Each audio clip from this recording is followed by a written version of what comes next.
కేవలం 7,999K up to 10 kgs వరకు బరువు తగ్గి అధిక బరువు నుంచి వచ్చే ప్రధాన సమస్యలను దూరం చేసుకోండి. రేవు ట్రైలర్ లాంచ్ ఈవెంట్ ఎందుకంత హైలైట్ అయింది?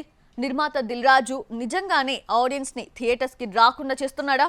కంటెంట్ బాగున్న సినిమాలు 6 వారాల్లోపు ఓటీటీలకు ఎందుకు రావాలి? కంటెంట్ సాలిడ్ గా ఉన్న సినిమాలు థియేటర్ రన్ పూర్తయ్యే వరకు వెయిట్ చేయాలి. ఆ తర్వాత కాస్త టైం తీసుకొని ఓటీటీలకు శాటిలైట్ కు రావాలి. అది వదిలేసి థియేటర్లో బొమ్మ నడుస్తుండగా ఓటీటీలకు స్ట్రీమింగ్ ఇచ్చేయడం కరెక్ట్ కాదు. ఆ స్పాట్లో నిర్మాత ఎక్కువ డబ్బులు వస్తాయని సేఫ్ గేమ్ ఆడటం తప్పు కాకపోయినా ప్రతి సినిమా ఇలాగే ఓటీటీకి వస్తుంది కదా అనే అభిప్రాయం ప్రేక్షకుల్లో అంతకంతకు పెరిగిపోతుంది. ఇదే విషయాన్ని రేవు మూవీ ట్రైలర్ లాంచ్ ఈవెంట్లో దిల్ రాజు ఓపెన్ అయ్యారు. మిక్సర్ టాక్ తెచ్చుకున్న ఇండియన్ 2ను కేవలం నెల రోజులలోపే ఓటీటీలకు ఇచ్చేయడాన్ని మనం ఇక్కడ చూడవచ్చు.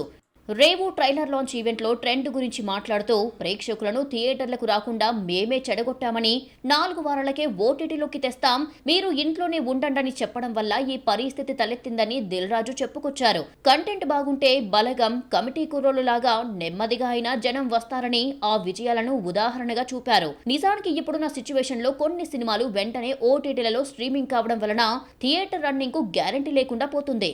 చాలా మంది పెద్ద నిర్మాతలు సైతం ఇదే పాలసీని ఫాలో కావడం వలన ఈ ఇష్యూ వస్తోంది. దిల్ రాజు లేటుగానైనా ఈ నిజాన్ని ఒప్పుకోవడం ఇక్కడ మెచ్చుకోవాల్సిన విషయం.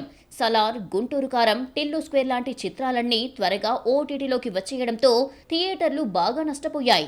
అయితే హనుమాన్, కల్కి 2898AD ఆలస్యం చేయడం బయ్యర్లకు కలిసొచ్చింది. ప్రతి నిర్మాత థియేటర్ బాగు కోరుకుంటే గనక సినిమా నాన్ థియేట్రికల్ రిలీజ్ కు పెద్దగా గ్యాప్ ఉంచుకోవాలి. అప్పుడే ఇండస్ట్రీ థియేటర్ పరిశ్రమను నమ్ముకొని 10 కాలాల పాటు బతుకుతుంది. లేదంటే మొదటికే మోసం వస్తుంది.